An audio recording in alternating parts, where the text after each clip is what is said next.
संताजी घोरपडे साखर कारखाना कथित गैरव्यवहार प्रकरणी मंत्री मुश्रीफांना क्लीन चिट देण्यात आली आहे। मंत्री हसन मुश्रीफ यांना दिलासा मिळालेला आहे। कथित 40 कोटी रुपयांच्या आर्थिक अफरातफर प्रकरणी मुरगुड पोलीस ठाण्यात गुन्हा दाखल होता। क्लोजर रिपोर्ट दाखल केल्याची पोलिसांकडून माहिती आहे। मुश्रीफ यांनी दाखल केलेली याचिका निकाली काढली गेलेली आहे। हसन मुश्रीफ यांना मोठा दिलासा मिळाला आहे। परमेश्वर महान आहे, त्यानंतर गोरगरिबांचा आशीर्वाद, मला वाटते त्याच्यामुळं हे सगळं झालेलं आहे।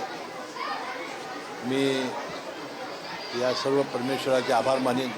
छत्रपती राजे शाहू महाराजांच्या जयंतीच्या पूर्वसंध्येला आणि वारी चालू असताना हा दिलासा मला मिळाला। असं म्हणतात की आंधळ्याच्या गायीत देव राखतो, त्यामुळे माझ्या गायीतसुद्धा परमेश्वर राखत असावा।